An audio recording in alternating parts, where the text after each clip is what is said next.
here with game 2 of X-Slaves versus Jin versus the PinkWings. Or the PinkWings.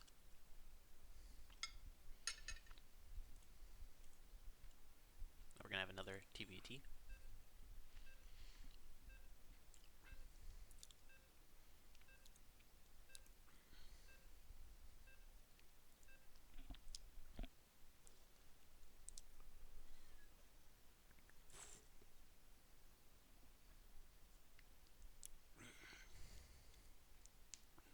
Cause not. But on top of that, he didn't make anything out of it before he.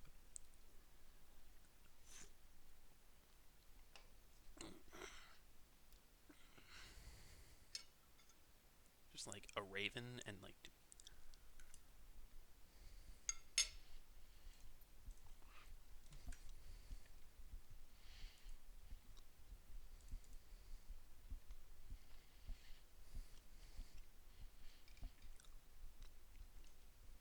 I can't believe I finished all my chicken before starting the next video. Wow. We're on Ephemeron, and WarHawk's gonna be in the bottom right.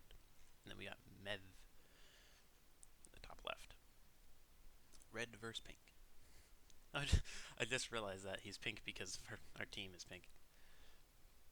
Oop, we got a proxy going. Oop. Maybe not.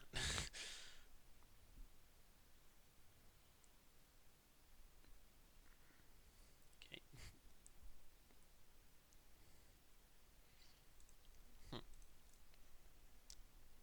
That was a weird misclick.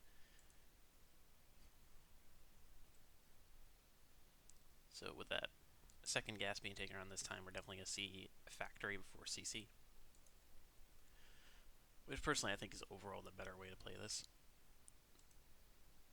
But I mean, against the traditional 1-1-1 opening with Reaper Hellion, you don't have that much power to punish an early expansion. Like, completely hard. It's not like you can just end the game with that, so. If the opponent plays good and they see it coming, that is.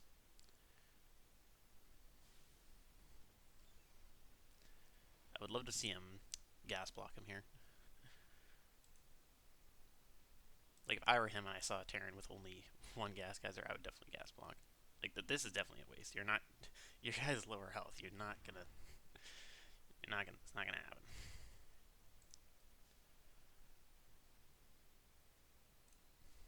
So both players got a full scat out, but WarHawk actually got his SCV back. Ship Factory, not actually that much quicker than WarHawk's Factory. I feel like that factory from Mev was made a little late. And keeping the Reaper at home, that's definitely a misplay here, I think.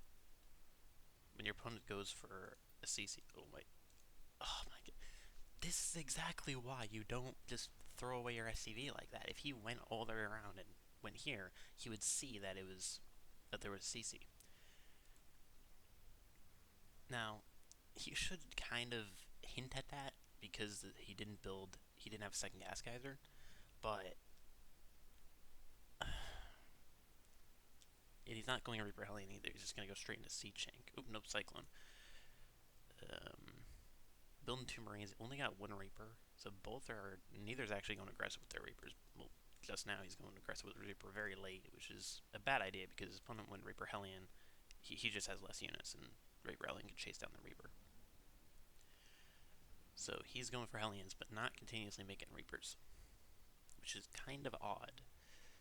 Maybe they're just going to make one Reaper and one Hellion for sort of scouting purposes. His opponent's going straight into Cyclone, which usually would be good versus, but a bunker with two Marines is absolutely plenty. And now immediate Tech Lab. Yeah, 4 Marines. So, yeah. This is an angle people think they can get up, but the pipes as well as a bit of debris there prevents you from doing it.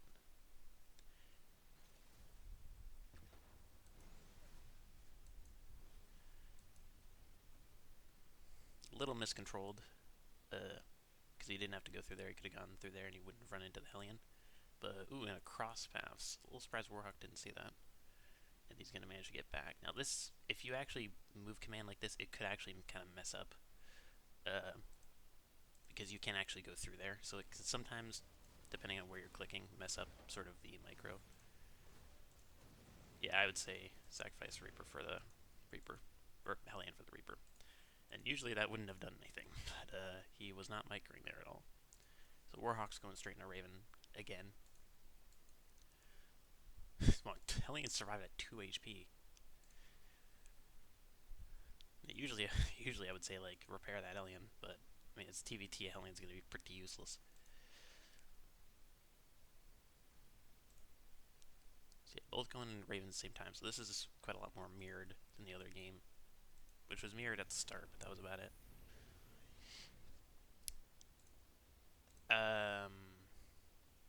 Hold up. Okay, he didn't make the Raven.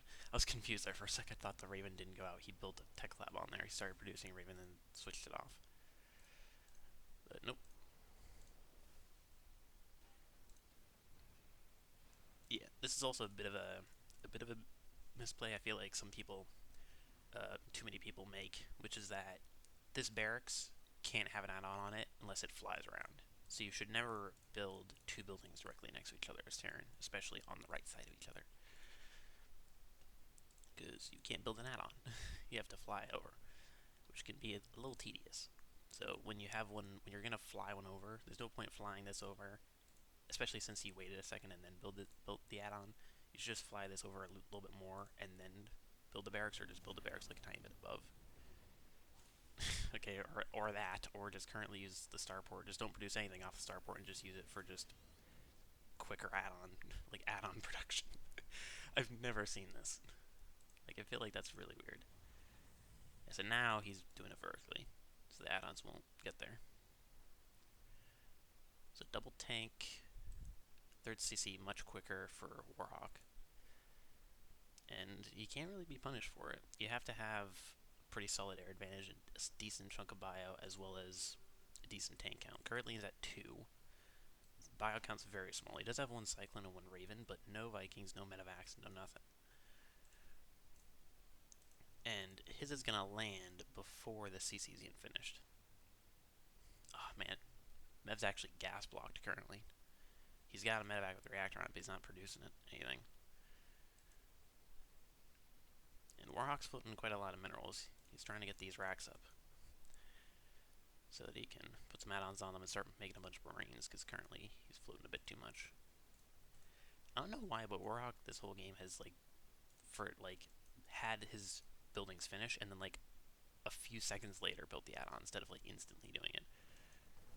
Let's take a look at the APM. A lot more heavily favored towards WarHawk here.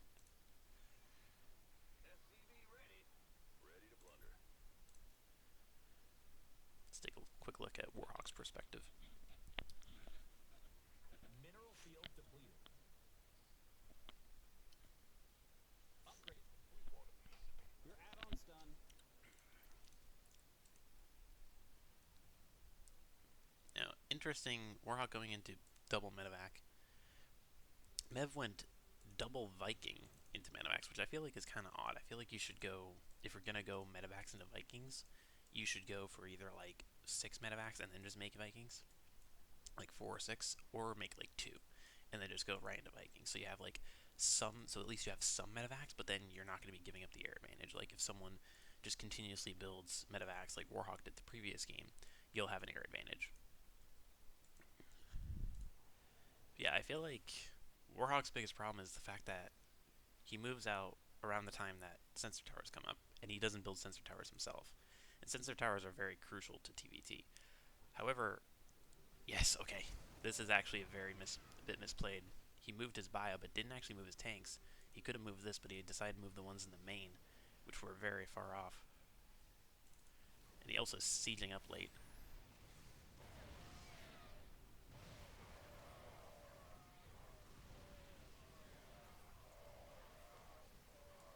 Yeah, moving that far is a little bit risky. And this is the factor. He just can't get the air advantage now. He's got double Viking, and he can just kind of move them over the tanks. And yeah, I feel like pushing with the bio was good, but not too good, because by doing so, the tanks weren't close enough in range. And I don't really blame him for that. I just feel like having the bio, because you have the tank advantage and you don't have the air advantage, you don't ever, when you're in that situation where you don't have the air advantage and you lose all your bio, you never want to have just tanks, because then they could just drop on you, they could just split up a bit, or they could just siege their tanks just out of range of your tanks, and because they have the air advantage, they can see you and you can't unless you scan. It did kill a Sense Tower and he did build his own, getting 2 more racks and an extra factory. Seen another starport here, but nothing more. And oh my gosh, he's not even on 5 racks. Hold up. WarHawk's on 6 racks right now, and his opponent's on 3. Yeah, this is, I think this favors WarHawk here. I would definitely love to see him build another Sense Tower. Yes, okay. So what's the army supply looking at? Yeah, as expected, slight army supply lead for WarHawk, but his opponent's just making 3 SCVs at a time. He's actually going very greedy on these SCVs. So either he's going to be massively outmining his bases like he is here, or he's going to build the 4th very soon. And looks like it's going to be the 4th. He's just kind of scouting out a weird position. I don't know where that SCV is going. Okay, he's scouting for a proxy, I guess. Yeah, he's scouting for a proxy.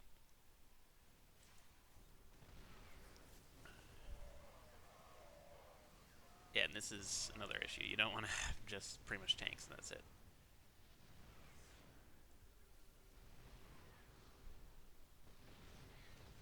The thing is, he can never siege up in range.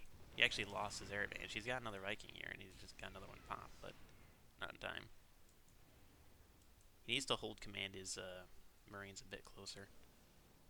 Yeah, run away I definitely think is the right call. But he needs to build a 4th. I don't think he realizes how much he's over mining. Like, he's made 3 SCVs absolutely nonstop. Like, the thing is, he's on 3 base economy, so having 78 workers isn't even really a factor. This, I think, is a bit of a misplay from WarHawk. He's kind of doing a surprise angle because all of his tanks were over there, but he's got the low ground disadvantage. And also, yeah, he's blocking his guys. His opponent really hasn't controlled his Vikings well this game, and that's keeping him in it. Yeah, if he can take out the natural, that's pretty much game here, because he's still got units. I would say don't send any more units, because they might, if this army fails, they're just going to scroll to their death. But I think, yeah, he just can't get his tanks in position. I think this whole game really came down to him over-making workers, not making a 4th, and poor Viking micro. Because if with the Vikings over the medevacs, you just target the medevacs as long as the Marines are not in range, and then your opponent just can't do anything. Like, they have to engage before the medevacs die. He's not conceding, and I don't really blame him too much. He's not insanely down army supply-wise, and he does have a 3rd up, or he does have a 3rd coming up. So if WarHawk didn't expand, he might actually win this, but luckily WarHawk is being smart and triple expanding. I actually really like that, given how much of a lead he took and how much he's got back at home. I think the one thing he's missing is a 2nd starport, because the one disadvantage he's had throughout this whole game is having the air disadvantage. So yeah, double starport coming up, 3/3 upgrades. Upgrades are about equal this game, but this is TBT we're talking about. If this was any other matchup, this would be pretty much impossible for Mev. But if his opponent just walks blindly into a bunch of tanks, all that army goes down the drain and his opponent loses almost nothing. So even though he's in a lead, he can't become overconfident. This I love. This I absolutely love. You are not going to attack me unless I see it. You cannot move out of your base unless I see it. I would love to see it like something. I would love to see him like break these, like put a Sense Tower like right here, break these rocks, and then just continuously rally to this point on the map. He's building the base there, but it's an orbital command, and I feel like that's a big misplay. I mean, the thing is, he doesn't even realize the base is there. If he did, he could move up here, and he's got absolutely nothing defending it. Bigger bio count, so the bio can't just jump on his opponent's tanks. This is a mistake. This is one of the few ways you lose this. He's got tanks, no bio, so you don't run your bio in.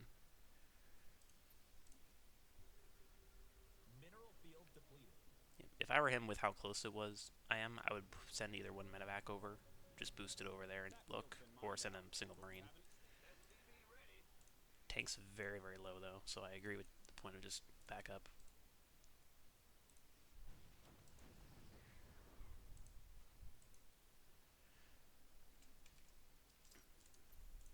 Spawn's not actually getting 3-3, so... Wait, who doesn't have combat shield? WarHawk doesn't, wow.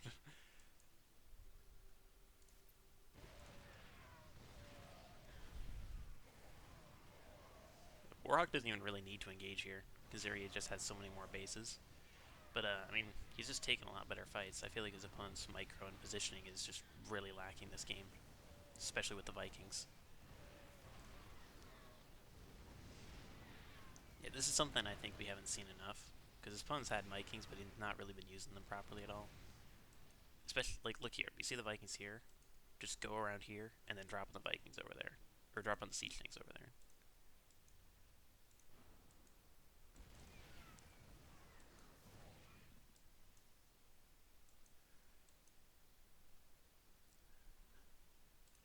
This is a bit of a mistake from WarHawk. He's not scouting these bases.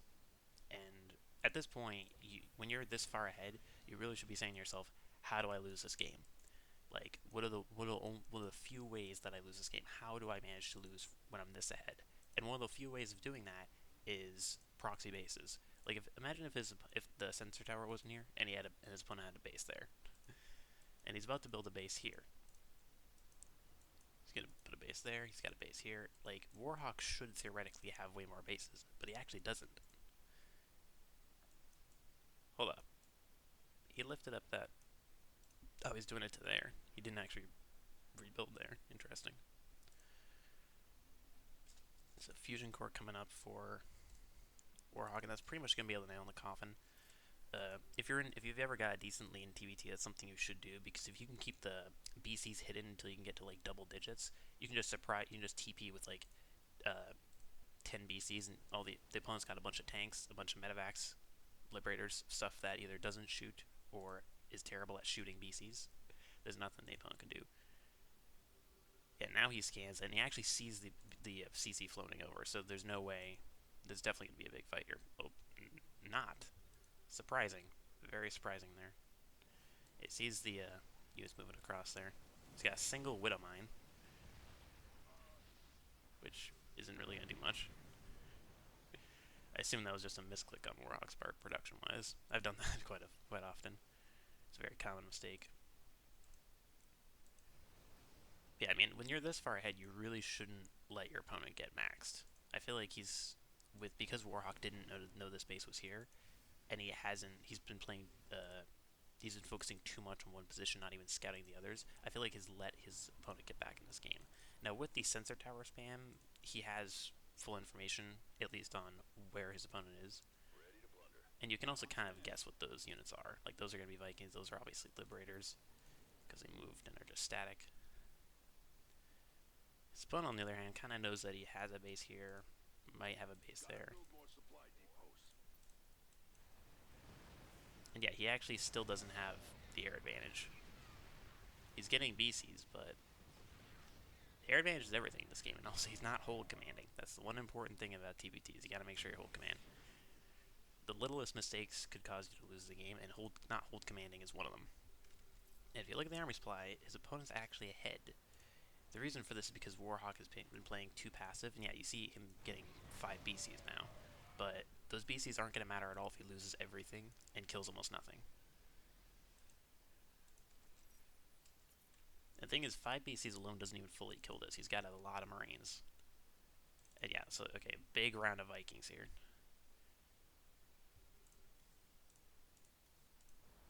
I'm not sure where those Vikings were the past few minutes.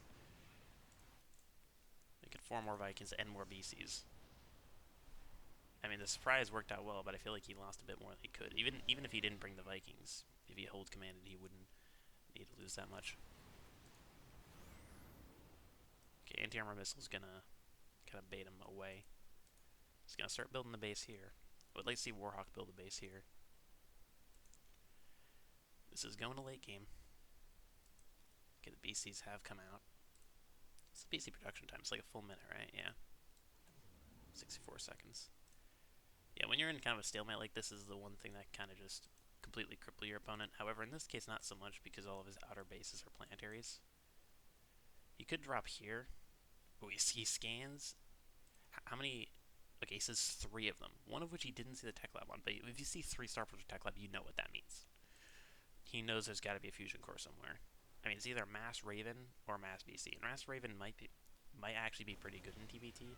However, he hasn't seen any Ravens, and he just saw a big round of Vikings. Yeah, and he's scanned and he's seen the BCs now. So he needs to move these Vikings over. Or at least, like, patrol them somewhere. WarHawk doesn't know about that base.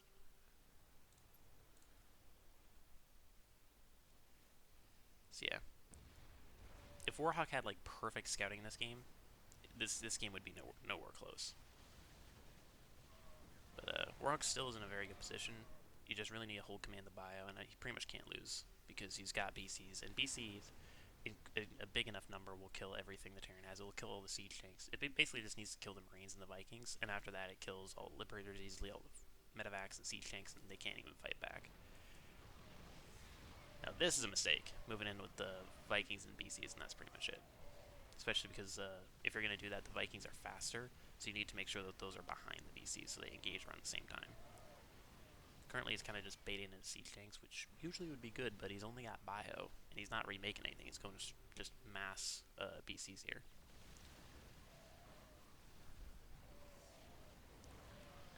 The opponent doesn't have the best hold position, and he doesn't have the air advantage, so WarHawk still is in a good position.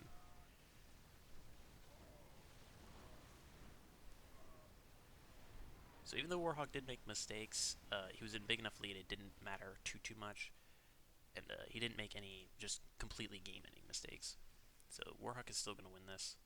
Yeah, definitely repair those guys. I would love to see him repair these tanks as well. He also can't drop on top of his opponent's siege tanks because of the BCs and Vikings. A little surprised he mottoed the Vikings rather than the tanks, but well, that's a mistake. 4 tanks for free, yummy yummy.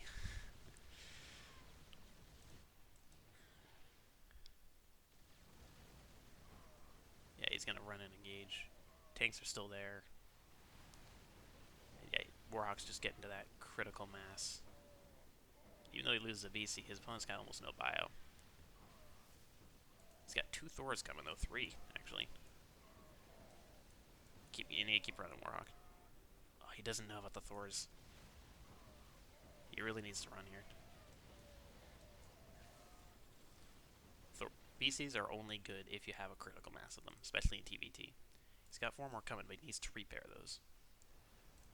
His opponent's getting 3-3 now, but WarHawk's getting +3 ship weapons. Oof. This is TVT, so one big misplay could be the end of it. But as long as he repairs, I just don't see how he breaks through this.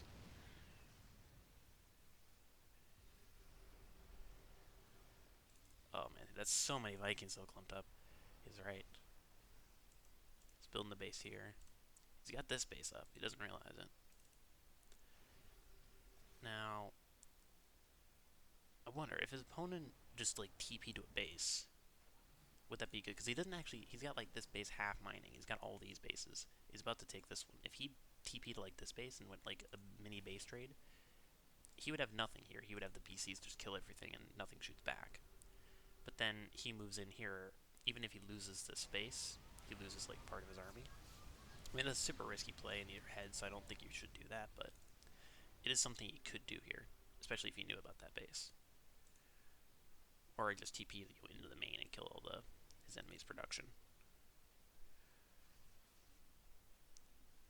So, WarHawk got a big bank. But his opponent has equal army supply, roughly. Those Liberators are not good plays for the production. I don't think so because he doesn't have that many BCs, and he doesn't have pretty much anything but BCs. Oh, he's talking about red. Well, he's got a planetary here, so he'd have. so he'd have to go through there, and he's got sensor towers everywhere is a problem.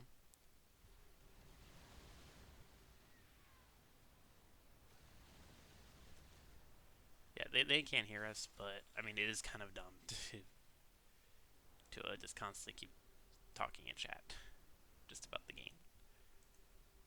This isn't just like a random in-house. This is a league. This is a minor league we're talking here. And look, he's got Marines moving, but I mean, look at the sensor towers. He cannot move anywhere. Ooh, now he's got a cyber core coming up.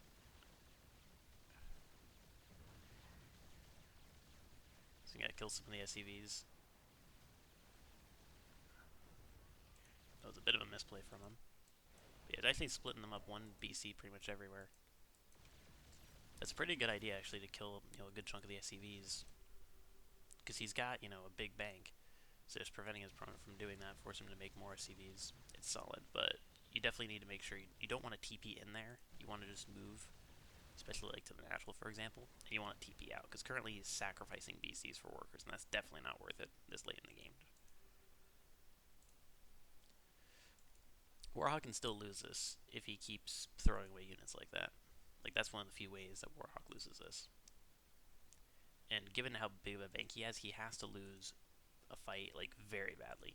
His opponent has to win very decisively. And both of them are pretty much maxed out here. About equal workers, about equal army. And the thing is, he sees it happening, and his reaction is very late. Like, those sensor towers saw it happening. And also, this being an orbital, I feel like is quite a big misplay. Especially given how many Vikings his opponent has. It's not like you can just lift it up. Now, I guess because he doesn't have BCs, he can't really retreat comfortably, so I guess he can kind of contain his opponent here.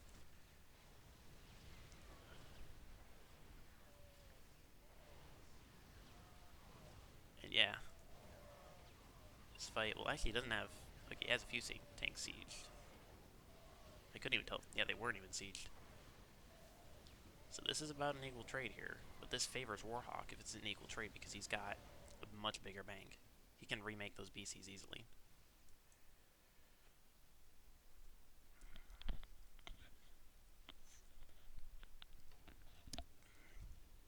However, he didn't kill the opponent's cyber core, but BCs are off the table, most definitely given his economy and how much of a bank he has.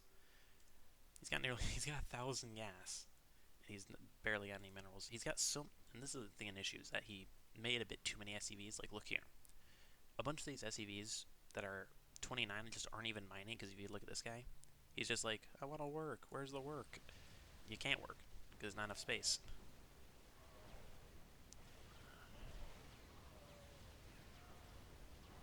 At this point, you definitely should be retreating with those medevacs. And if you're gonna throw them away to get more supply because you don't have any bio and you're not remaking bio, I would say boost them all over the opponent's map. Yeah, this is what I was mentioning. You can't fully engage. He's not used teleport like that well much this game. Look at the armies here. Mev is trading overall better, but his opponent just has so much bank. And also, BC's take an incredibly long time to make. So in that regard, he can kind of get back, but he just didn't have enough bank.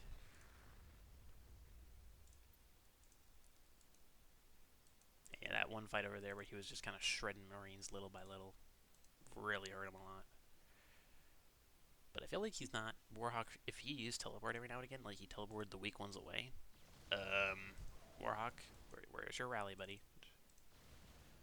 Don't rally that far.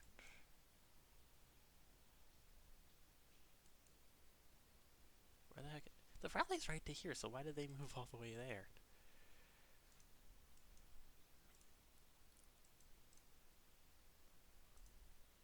This is split map here. Both players are kind of mining out their side of the map, so... And if it ever gets to endgame, which is where both players have no money, neither player can mine because there's no minerals on the map, it comes down to two very important factors. How big the banks are, and the resources lost tab. because resources lost tab kind of shows roughly what the banks are going to be. It comes down to who is trading better throughout the game. The player who trades better is going to win it. They're going to have one last army left when the opponent doesn't. And I feel like he's making a pretty big mistake. He's not making any siege tanks. I would probably prefer, especially since he doesn't have combat shields still, does he? Nope. I would definitely prefer siege tanks and BCs to Marines and BCs. But his opponent's not going to try to defend this here. And his opponent doesn't have any siege tanks either. So it's not as bad as it usually would be. But again, he still doesn't have that critical mass of BCs. You got anti-armored, but not every BC is anti-armored here. And this is a bit of a mistake from WarHawk. But he doesn't have an insane amount, so neither player does in that regard, so it's not that bad. The BCs are the most expensive Terran unit, so yeah, look, he could just TP away when his BCs get low. The friggin' sensor towers on this map. This is ridiculous. I have a feeling this is gonna go to endgame. Okay, yeah, moving those guys in is definitely a mistake.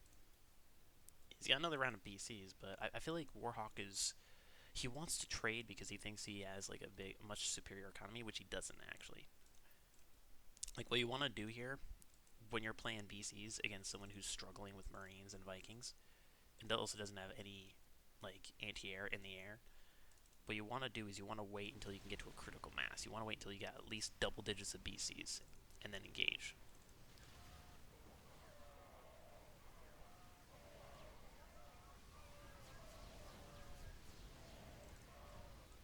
Got a few more. It looks like this might just barely be it. A bit sloppy from both sides, but also very solid from both sides throughout this game. And his opponent, both of them have just been continually remaking their army, but WarHawk's always had money to spare. His opponent hasn't. Which means that after one very big decisive fight, where you got a big army lead, that's just it. Your opponent can't come back from it. Because they can't remake stuff, and you can.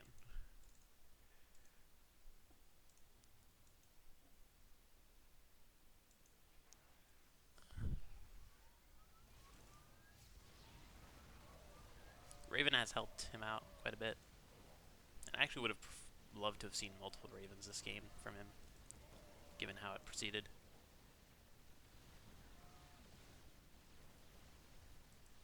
He's running all of his SUVs over here. Don't even think he realizes there was a base there. Actually, no, I think... Well, he knew there was a base there previously, but not necessarily right then. And that's a lot of SCVs killed.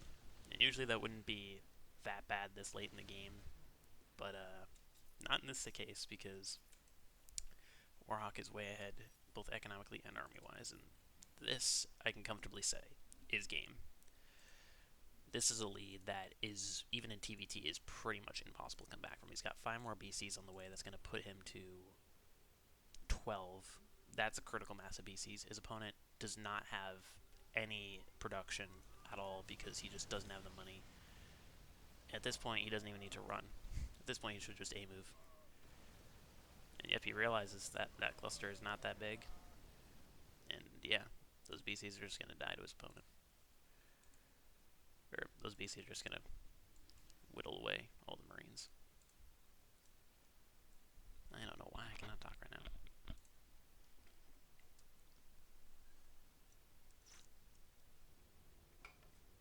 And I can kind of see now why he's not making tanks and just making Marines, because he's got a giant mineral bank, but he doesn't actually have an insane gas bank.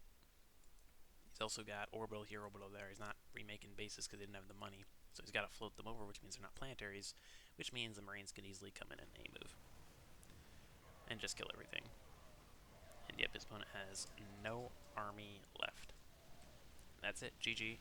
WarHawk takes another game for JinLair PinkWings. GG, well played. A little sloppy, but also very well played by both players. And, I mean, to be fair, I would probably play sloppy after a game that friggin' long. Like, games that long, especially in TVT, my hands would be shaking. My whole body would be shaking. So hope y'all enjoyed that game. I'll be here with the next one in a second.